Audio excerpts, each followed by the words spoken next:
Good afternoon, everybody. Welcome into the Winklerverse. I'm Bart Winkler. It's time for our weekly rendition of MmHmm. Alongside me today, I have Grant Bills of the Wisco Sports Show and Paul Imig of Friendship. Hello to you How you both. guys doing?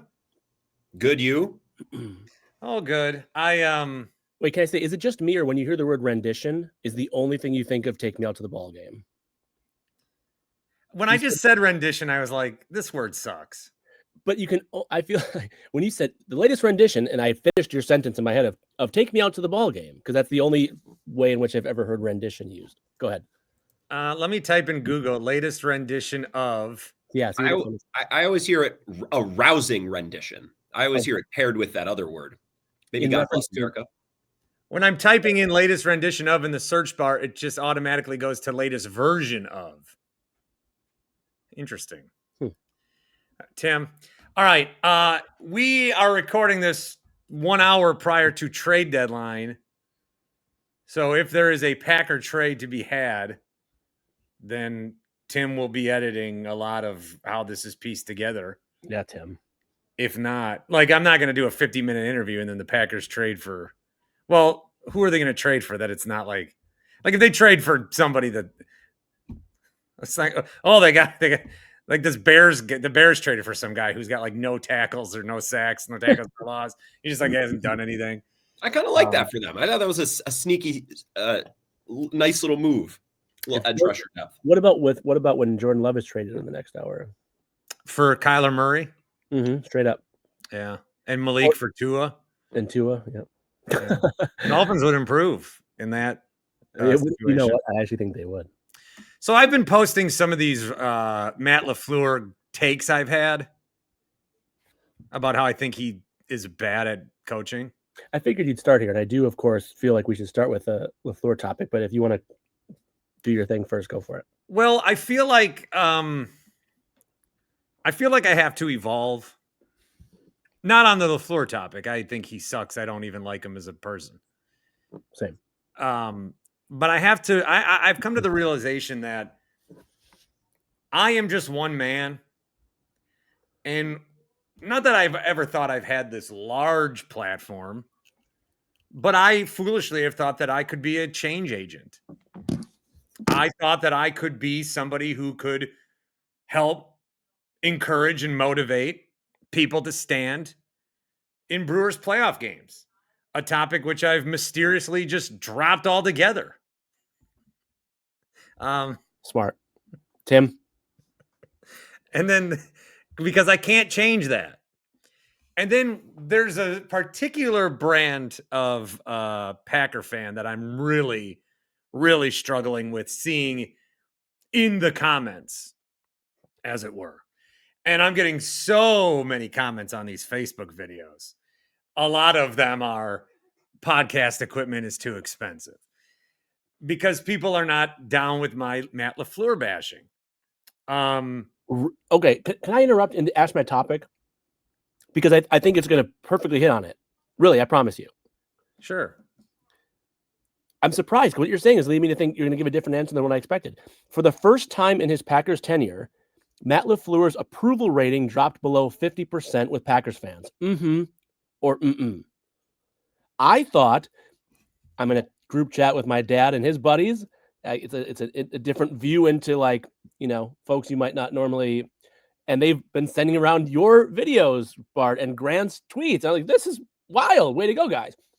But I thought the answer to this question was like, this is the first time in 7 years LaFleur's approval rating, as it were, has dropped below 50%.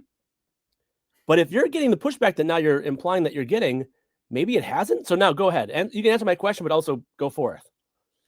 I don't think it's below 50% at all. That's nuts. I don't no. So I've often got the well, if you fire him now, who are you going to replace him with? Not my job. Does that necessarily mean, though, that they like the job he's doing and would approve of the job he's doing? No. Also, the Matt LaFleur got fired. He'd be hired in 3 seconds. But you're still getting that even after Sunday? The one I'm getting the most that I just, and this is why I have to evolve and I have to change, is I'm not going to change this type of fan. And this type of fan exists with all teams, not just Packers. I think it might be higher with Packers because of how much people identify with the Packers in the state. Yeah. But there are certain Packer fans that will not criticize it in any way and think that other people criticizing means they're not real Packer fans, and think if they criticize, like, there's going to be Packer police that come into their home, take away all their different Packer memorabilia, and say you are banned from watching these games. We are going to make sure you don't get the channels. You'll never get a ticket. If you criticize the Packers, you are done being a Packer fan. Like that's not carrying the G. No, and the thing that I keep getting in this particular week is, guys, they're 5-2-1. The Packers are 5-2-1. A lot of it is Matt LaFleur's record in the regular season, which I know is good. And I'll say, okay, well, which of your playoff choke jobs was your favorite then? Okay. And then when it's 5-2-1, last week they were saying, Bart, come on, the Packers are the 1 seed. This week it's, oh, they're 5-2-1. Next week it's going to be, oh, well, they're in a playoff spot.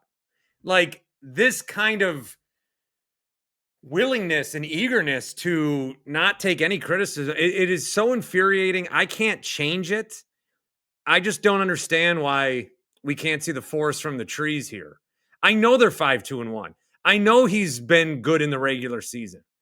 But look at this regular season. And I don't think the Packers are going to go undefeated every year. The way they're losing is horrendous because they are playing a different game than the team should be playing. I was reading an article today. I think it was on ESPN, maybe Barnwell, somebody, about how the Packers offense is built for long shot plays. You have a quarterback that can do it. You drafted a receiver to do it. Like, these 15-play, 75-yard, 8-minute drives, that's what teams are trying to do against you. That's what the Panthers did against you. You're supposed to, like, be quick hitters, score 35 points a game. Not that you can't do it if the moment calls for it, but there just seems to be this reluctance from LaFleur to call the game around the team that he has. And it does seem like, and I talked about this Sunday, he is more prone on trying to win a certain way. Like, he wants to run the football. He wants to have short passes. He wants to win, but he wants to win the way he wants to win and not just, oh, we won. And I don't know why. Does he not like embarrassing other coaches? Does he not think that? I don't know why. So my gripe is there's a certain level of fan that I don't belong to. And my real gripe is I've realized now I can't do anything to change it. I do feel more people have an approval rating positively of LaFleur than negatively, if for no other reason than they can't imagine themselves criticizing the coach of the Green Bay Packers. Yeah. Grant, I want you to answer from your perspective. Unless it's Ray Rhodes. That was a long experiment too. Grant, I want you to answer, but all I would say is I think that once, and not that most Packers fans, those who might keep his approval Grant said a lot of facial work in this episode. On mute, but doing work on the mute with the facial expressions. On the Dan Shaney YouTube stream. Not that every Packers fan, or even probably half, are on the type of social media where they would see what Greg Olsen has said. But I thought Greg Olsen sang in a very professional way, in a constructive way. Matt LaFleur did a terrible job. That's what Greg Olsen has been saying. And I watched him the next morning. He was on that Barstool show. Greg, you're saying Greg Olsen? Yeah. And he was saying the same stuff. He's just like, I can't. That's what I'm saying. So, like, again, not that is going to necessarily influence average Packer fan, but it's going to slowly trickle. And I think, Bart, you went from like an island of yourself and 5% of Packers fans, or maybe less than 5%, who, when you were trashing LaFleur earlier in the season and previous years too, you were really mostly alone. You were in like the 5%. I thought the tide changed to the point where obviously I asked the question, but Grant, what is your read? For the first time in Matt LaFleur's tenure in Green Bay, his approval rating has dropped below 50% with Packers fans? Or mm-mm? I think if you would ask people on Sunday, I think if you ask people today, 2 or 3 days later, a week later, it would probably revert a little bit farther back. I think the anti-LaFleur crowd is a really loud one. Okay. Like, I don't think the people who still like LaFleur and think he's good are screaming and yelling about it, like maybe the other half is. So that matters. Although I know, like, on Bill's show, like, a lot of people don't like LaFleur, and they're loud about it, really loud. And then, I think our morning show is probably pretty similar. My show's probably a little bit more down the middle. I think the anti-LaFleur people are a lot louder. But I do think it's closer than 50-50 than ever before. I think the Dallas game and the Carolina game really play into that. And you're right, like Greg Olson on the broadcast multiple times, like going into halftime, like, why are they running? Yeah. What are they doing? Like he was, openly confused with some of the things that they were doing. I also think, like, I'll give the perspective on Sunday a little bit. Like, I think their O-line might kind of stink. And by the end of the game, they had no Kraft, no Golden, no Watson. Wicks was already missing. And I think Matt LaFleur probably looks around and is like, okay, well, what am I supposed to do? Am I supposed to drop Jordan Love back 15 steps and let him cork deep shots down the seam to Malik Heath? Or are we going to try to, matriculate the ball down the field, which is what defenses are forcing them to do anyway? So, yeah, I didn't love the way the game looked. My biggest complaint about LaFleur is that, like, it was very clear that they understood how Carolina was going to play them. Like, Matt LaFleur said it multiple times. Pam Oliver coming out of halftime is like, I just talked with Matt LaFleur. He said that this is exactly what they expected. I'm like, well, they're down 7-6 at halftime and looked mostly crap. Like, if they expected this and knew it was coming, they didn't handle it very well. I just thought top to bottom, they looked outsmarted and out-prepared and out-schemed. Like, on the biggest of big levels. And that concerns me if my team is supposed to be a Super Bowl team.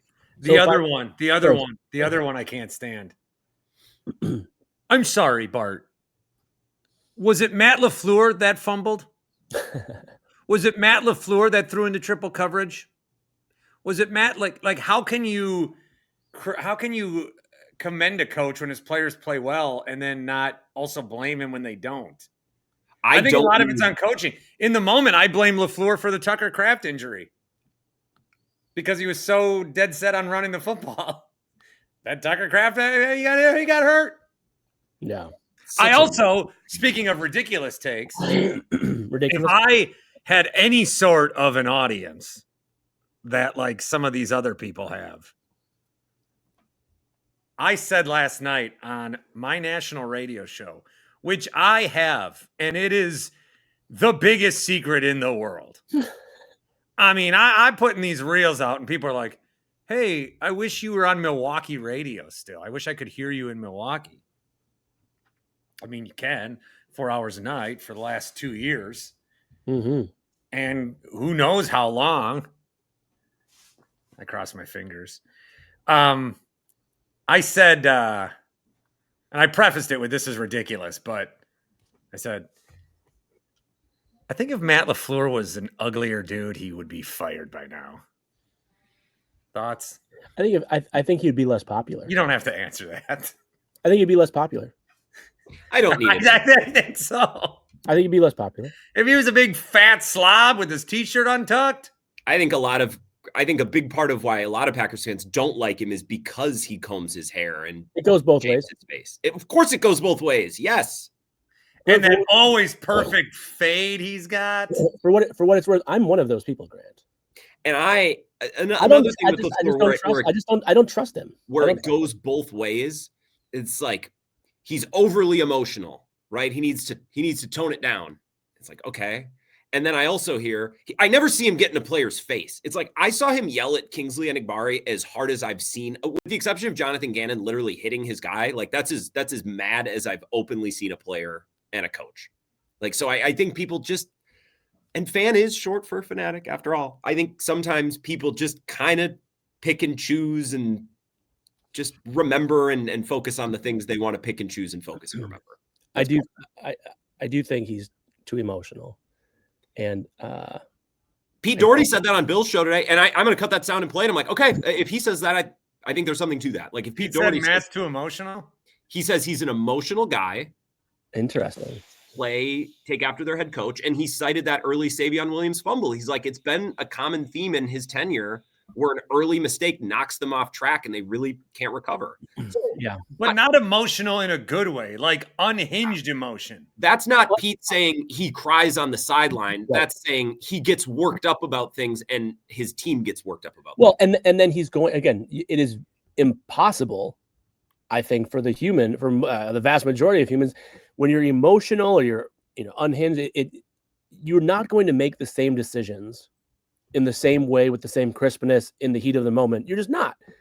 Because he comes into these games expecting to, like, he comes into these games like he's ice skating on, thin ice, I guess. Or like he's walking over a bridge that's rickety. Like he's just trying he's trying to survive. He wants to win, but he's not trying. Trying to win all these games by 3 points. I don't like him. Okay? I know. We know. Yes, correct. But sorry. I want him to know. Grant, maybe you don't care. I was going to ask you a question I don't think you care about. Do you like him, Grant? I don't think you care about the answer to that. I love these questions that aren't like, it's this Jiminy Glick had a skit where he's like, what's John Voight so angry about? I don't need an answer. And then he just flips the page and moves on to the next one. Like, I love the question that doesn't need the answer. Bart taught his callers this week about what rhetorical means. I heard that. Yeah, some of the guys, I have a rhetorical question. If you could answer, please. I'm really so indifferent on Matt LaFleur, the person.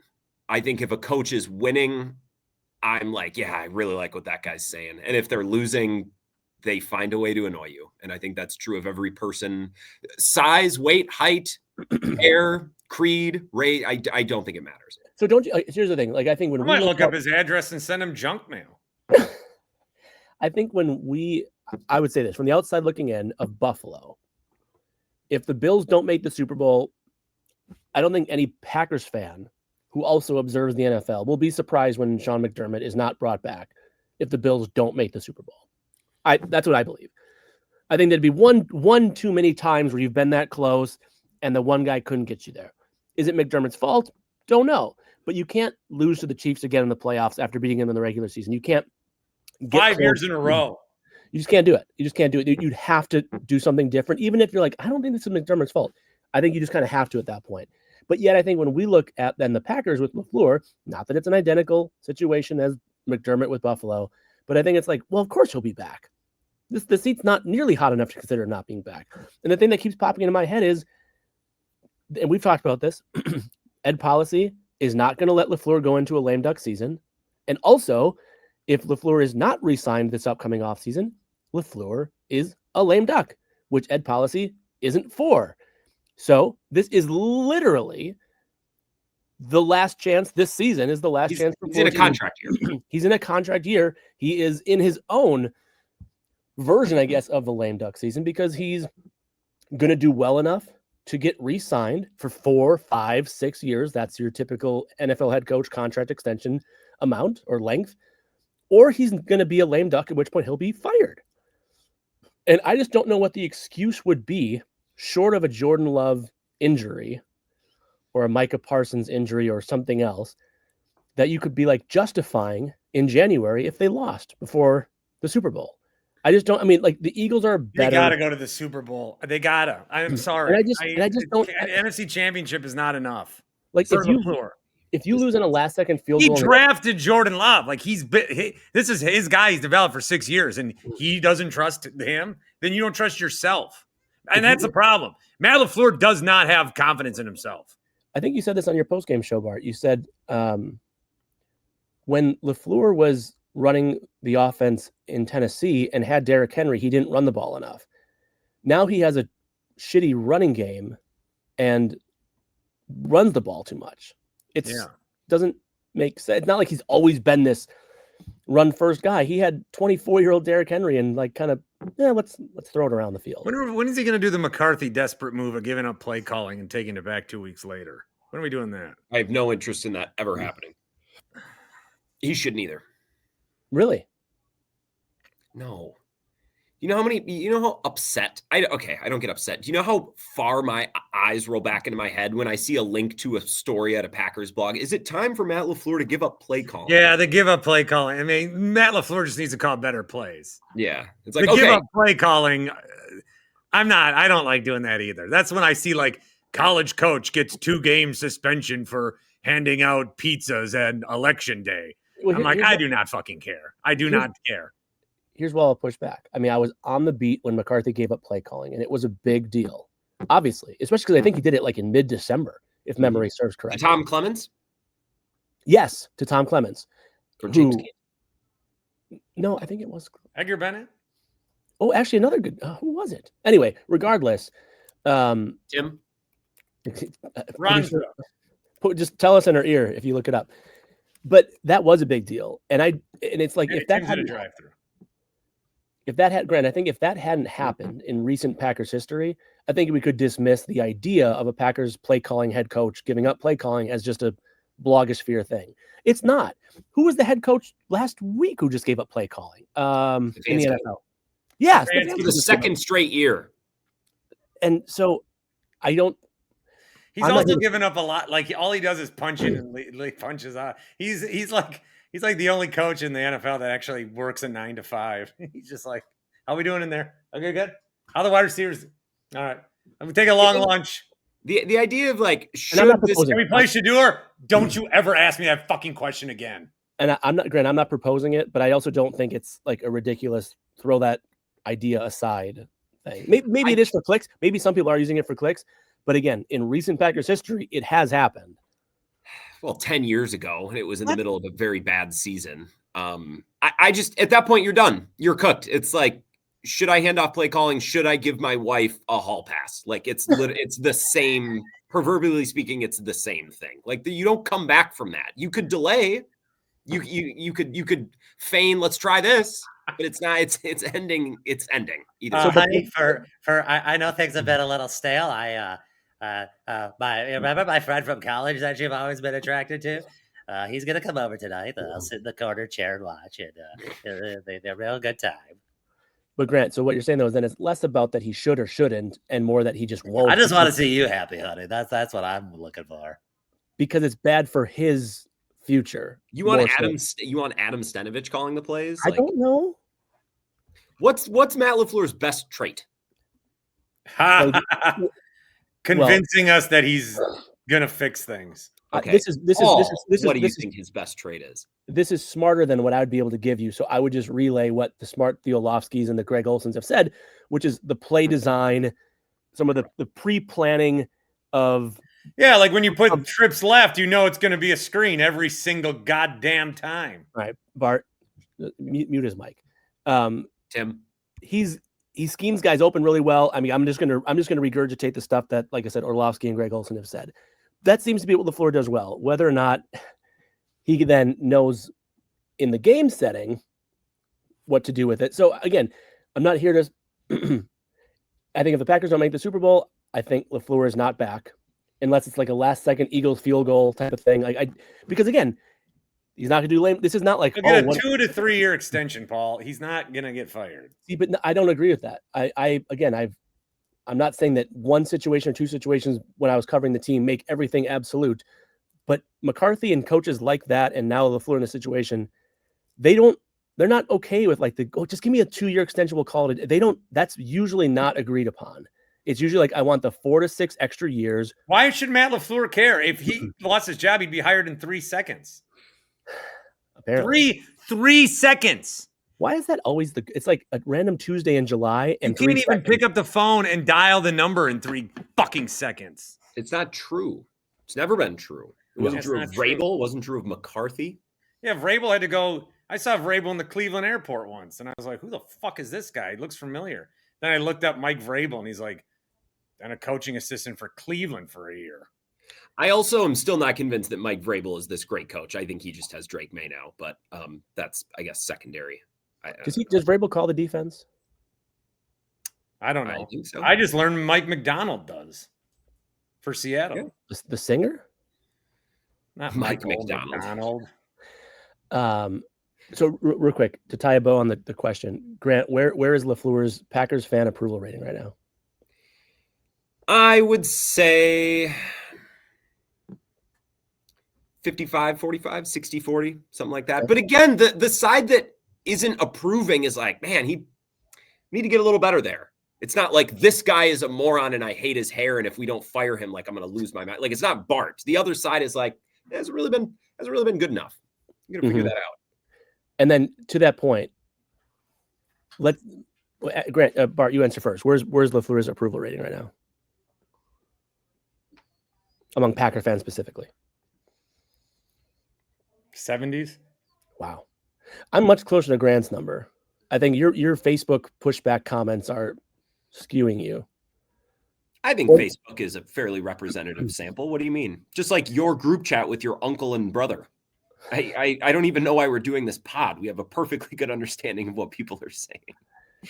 I don't know. Yeah, maybe not. And so Bart, let me ask you this then, based on your 70-30 thing. LaFleur's approval rating will never be below 50% with Packers fans until the day he's no longer the Packers coach. Essentially what I'm saying is at least 50% of the fan base will support him until the day they're told to stop supporting him. If you understand the premise of my thought. Yeah, I think he just I think he just gets the benefit of the doubt. I think he gets the benefit of the doubt because he has had so much regular season success, which he has. And because also it's something like half of the fan base they're going to support the Packers coach because that's their job, to support the Packers coach because he's the Packers coach. Yeah. And a lot of because a lot of times, a lot of the people that watch the Packers, how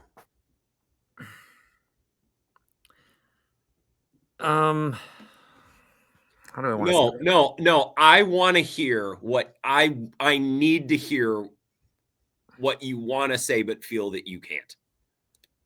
No, this would be from the producers of if you live in a town smaller than blah blah blah. Your opinion doesn't matter. That's a lot of people that I'm thinking of fit that mold, but that's not my thought. I think a lot of I'm gonna refer to them as this. Okay, this is a new one. A lot of Packer fans in this state are what I'm going to call iceberg fans, where they just see and care and know the top that is presented to them. Interesting. They are not aware of any of the minutia and the day-to-day, but they see the iceberg. They know the iceberg's there, and they think they see everything. They don't know that there's more underneath. They love the Packers. Like, their nicest shirt is Packers clothing. They go to the potlucks every Sunday. They wear the jerseys. They talk about it with their buddies. They've got the man cave that's decked out in Dorsey Levin's apparel. They love the Packers. The Packer fandom's going to be in their obituary. It's a religion. They care about it so much, but they also are very dense and don't understand all the rest that goes into the Packers. So it's like, they just know the frosting. They don't eat the cake. Okay? These are iceberg fans. Have you tested this out, or is this new? This is another Bart Winkler off the cuff. This is his testing. You think he's testing shit to bring to this podcast? This is where he tests. You're right. That's fair. The only thing I would say is... No, I don't. What do you guys think about Shohei Ohtani knowing more English than he's letting on? Conspiracy? He's guilty, right? I heard that one on the national show, actually. Believe it or not, Grant, yes, that's actually something he did talk about. Actually, I do. My actual number is 75. Wow, okay. Because that leaves 25, which is also the number unbelievable of savings percent-wise that you can get at happyplacehemp.com. That's right. 25% off each and every order at happyplacehemp.com. We're talking on the seltzers, the gummies, all their different products. Some with the THC, some with just the CBD. Some will help you sleep. Some will help you focus. Some help you relax on a good old Saturday night, watching a little 11-inning baseball game. 25 million people watch that. There's that number again. It's everywhere I go. And who did I just reference as a random Packer? Dorsey Levins. Remember what he wore? 25. I'm doing it subconsciously. 25% off each and every order at happyplacehemp.com. Use the promo code BART. You know what I think I've been thinking about this for the new year. I think I want to change my background a little bit. But the green is so iconic. Oh, your wall in the... Oh, okay.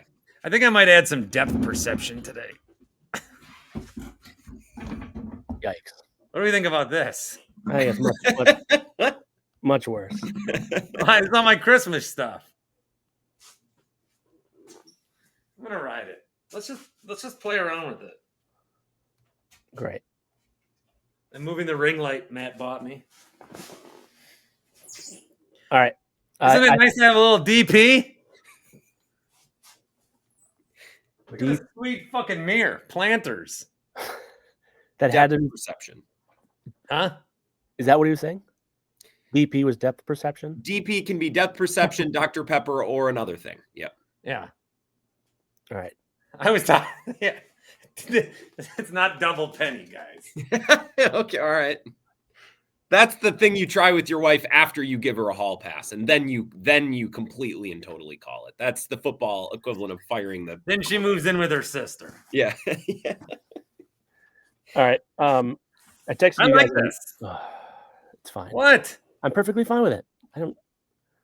I think this adds a whole world to this. I think you're just overestimating the extent to which it matters. What do you mean? I'm saying it's fine. No, I'm going to add one more touch. This is a fucking podcast. There's 18 people that watch this on YouTube. There are dozens of them. Dozens. Oh, it's a map of Wisconsin. All right. I told you guys on Friday there was a Bucks topic I was really excited to ask you about, and 4 or 5 days later, here we go. There's 2 parts, both of which involve the name Ryan Rollins. If Ryan Rollins is Austin Reeves, the Bucks are a legit contender this year. Mm-hmm. Or mm-mm. What if you asked this 3 weeks ago? Austin Reeves wasn't even Austin Reeves. Fine.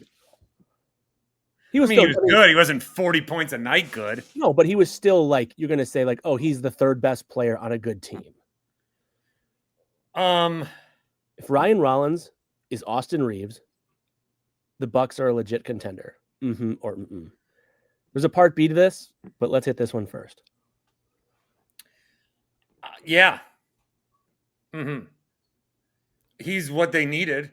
Yes. Even look at the game against Indiana. And they have the Raptors on Wednesday night here? Correct. Or Tuesday night? So this game, or the Pistons. What am I talking about? Pacers. No, it's Toronto. They just had Indiana. Now they have Toronto. I would like to reference the game they played on Monday. Was that against the Indiana Pacers? It was. Yes. Yeah. So it's the last possession of the game, and Giannis has the ball. Giannis is the ball carrier. Sure. Mm-hmm. Doc explained this after the game as well. And he made the decision, and he took a shot, and he made it. And I know that that's a shot that he's been working on for 3 years to try to make the game winner, and I'm glad it happened. Mm-hmm. But last year, Dame takes it up. And then what does Dame do? Dame drives. Dame gets stuck. Dame throws it to AJ Green, and he misses. Or it's the playoffs, and they can't even inbound the fucking basketball. He missed his family. I know.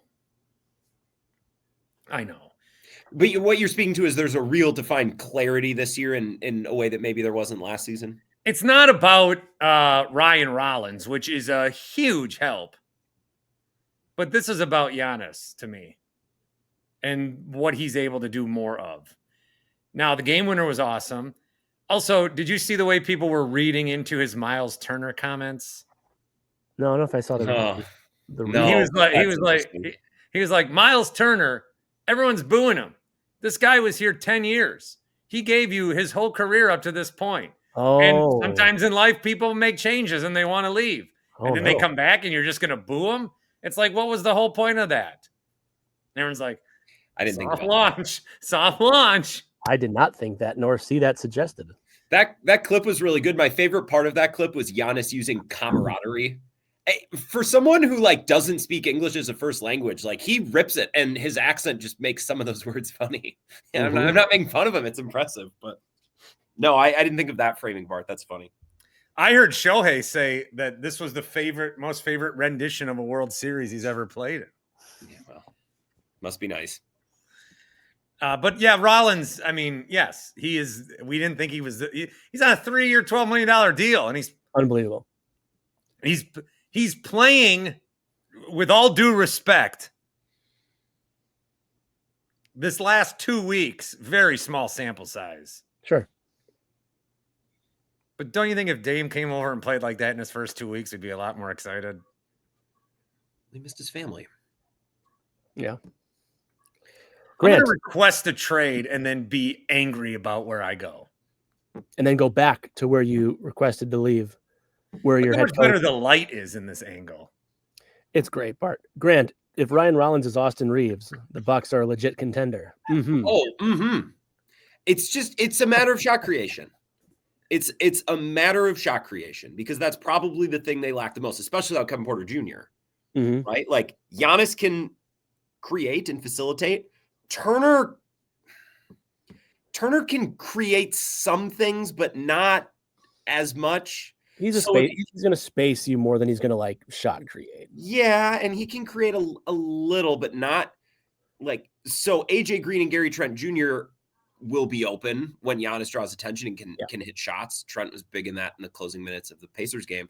But like, can another guy just break down the weakest defender on the floor and get to a little jumper, right? And like, if Rollins can just do that, and that's kind of what Austin Reeves is, just like a shot creator, to the point now where when I listen to Nick Wright and Cowherd, they're like, man, when LeBron comes back, there's only one ball, Luka, Reeves, and LeBron. Like now he's entered that territory. So yeah, if he can be a poor man's Austin Reeves, just a guy who can create some shots. Yeah, because I don't know. Have you been blown away by the East so far this year?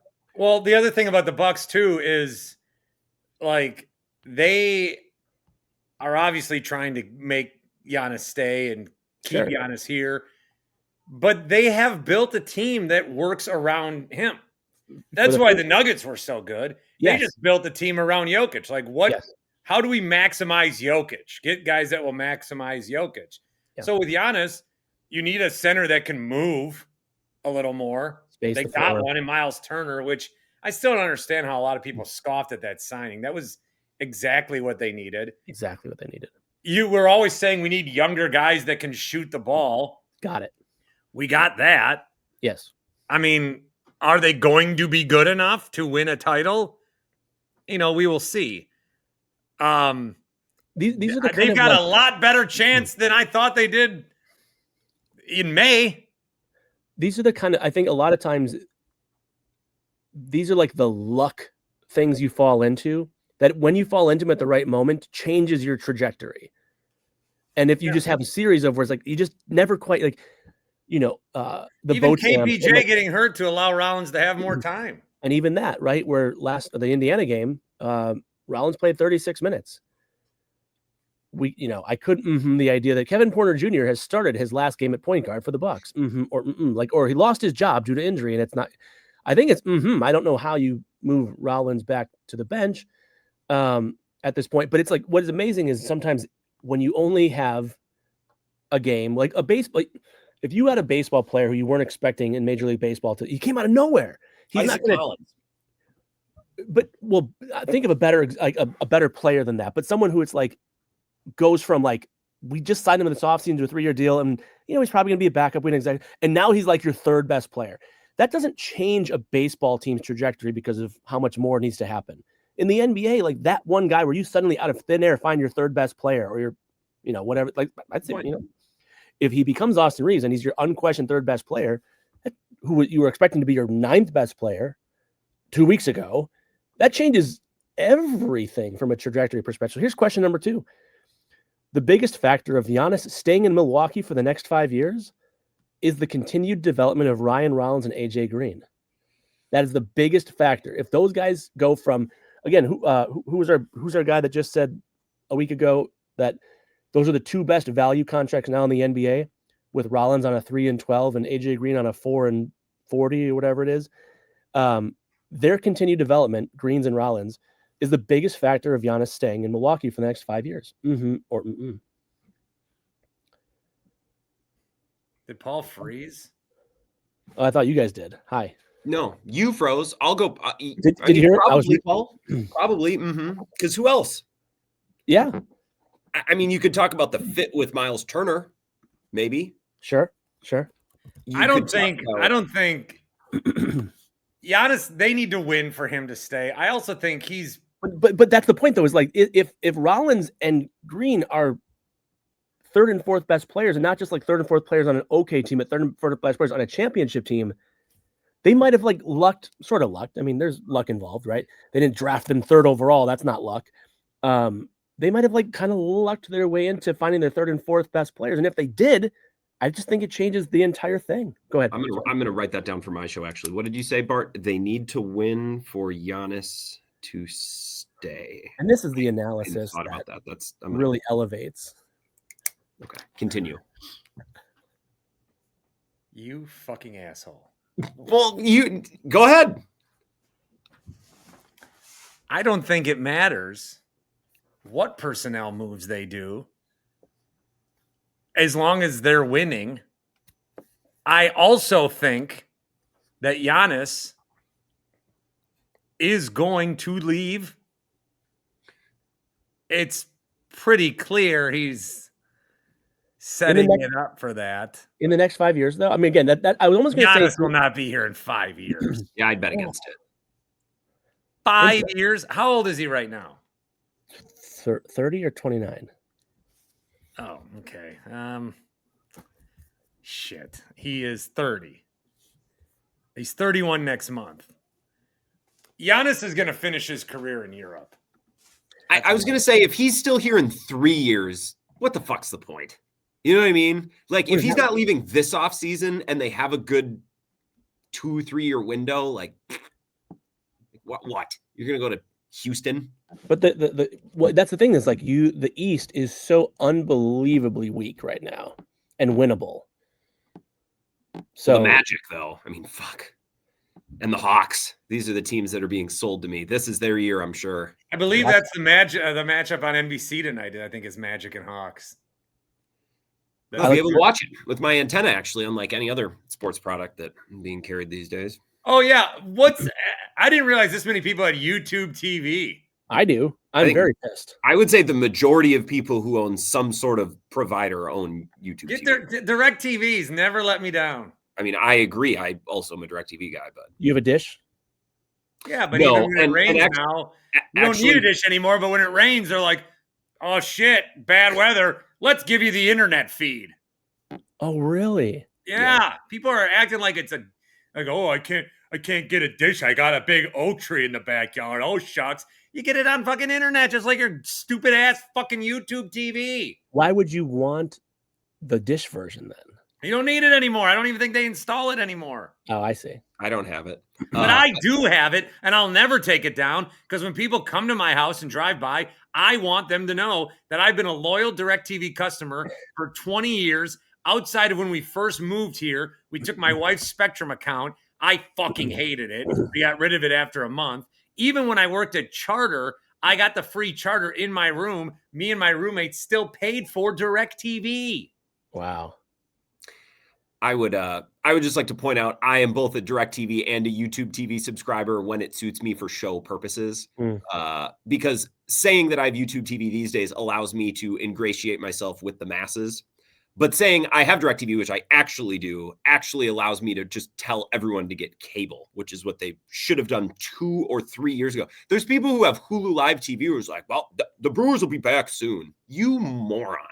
You haven't been able to watch your teams for years, and you're holding on. For what? I saw somebody tweet, like, because Adam Schefter was like, hey, here's where you got to go. Here's the website. And someone's like, stop telling us what to do. Just give us the fucking channel. Yeah. Below me, buddy. I got one other question. You guys anything else on Bucks? No, but did you see this article on Barstool since I already referenced them? Yes. Matt LaFleur has no balls and need to give up play calling. And look at that picture. There you go. See, it's not just us. You guys are both petless individuals, yes? Correct. We had a fish for 4 days, and then I heard the fish story. That was sadder than I wanted it to be, the fish story that I heard you tell. Where you just killed the fish. The ending of the story was my son, we put it in the toilet, and he was like, I'm sad about this fish. And he looked at it, and he goes, can I pee on it? I did not hear that part of it.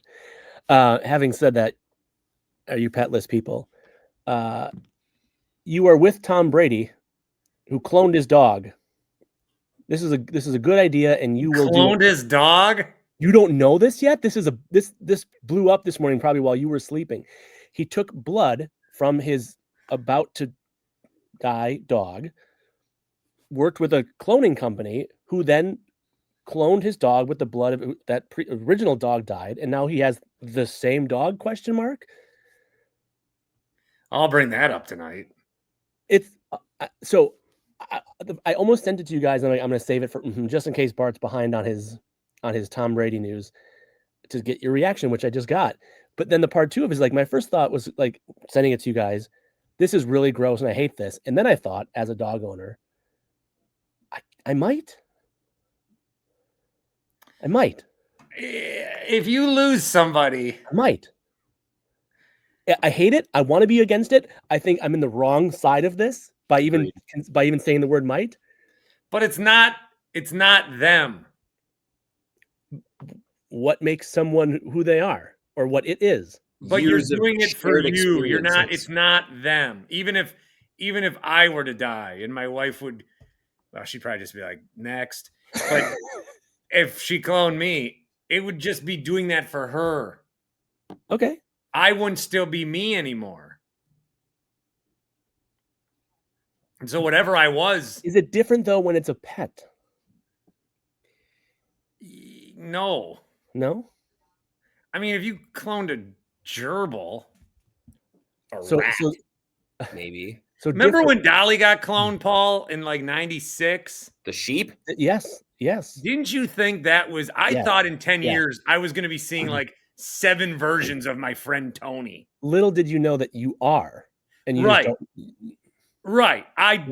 The cloning was like, boom, here's the biggest thing in the world. And 2 weeks later, it was like, yeah, we're good.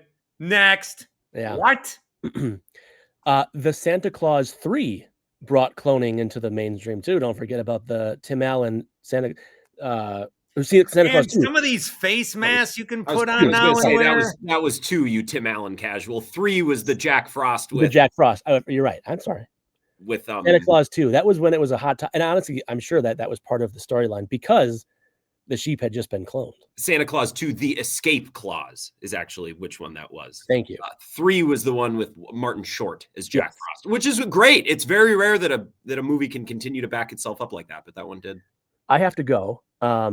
Please talk more about cloning pets and/or. So there were no trades other than the Jets ones. Shit, I forgot to look. There's not been. I've been up on it for you guys, and I think the Cowboys are too little, too late. But well, I mean, you're not a defensive lineman, even a very good one, away from. Yeah.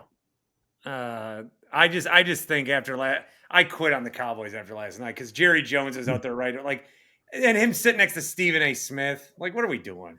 By the way, did you see Smith is such a loser? I almost sent this to you guys also. Did you see Stephen A. Smith turned his? I got ads for this on Twitter. He turned his solitaire NBA Finals thing into a sponsorship. I mean, that's what you have to do when you get caught doing something naughty. You got to run into it. All right, I gotta go. Talk to you guys soon. Always fun chatting. See you, Paul. Bye. See you, Paul. Paul Imig. Do you want my Brady very briefly? I'll take your Brady. I just think Michael Jordan provided the perfect playbook on how to be the GOAT. And it's to just live as this mythical. It's like to live like Obi-Wan Kenobi on Tatooine. Like just what everyone remembers of you, just let them remember that. And appearances and public things, very limited, very, very, because anything that you do can only harm your reputation, right? Yeah, but if LeBron is the same post career as Jordan, If he was the owner of an NBA franchise, he would get raked over the coals. Different if he era. got $40 million from NBC to say nothing, he wouldn't be like, oh, yeah, load management. If he owned a NASCAR team and like got sued, people would be like, oh, this guy fucking like, yeah, Jordan, you know, no social media. No social media. Everything that Brady does makes me look, he's a lizard person. That's how he comes across. Right. He looks like one. And then I read this, I'm like, of course Brady did that. Because God forbid he just gets a golden retriever like a normal person. You know what I mean? Like, of course he's got to. I don't know, man. Also, the longer you can't choose to not process grief. That's a very human experience. You say that's what he's doing? Well, yeah, if you just replace your dog. Oh, I thought you meant with his divorce. Oh, no, he just dates young hotties. Grief always catches up to you, no matter what you try to do to put it off. And I think we're in there. Yeah. I think Paul, grief always catches up with you, no matter what you do to put it off. So don't clone your fucking dog, Paul. Well stated, as it were. Thank you all for stopping into the Winklerverse. Please like and subscribe.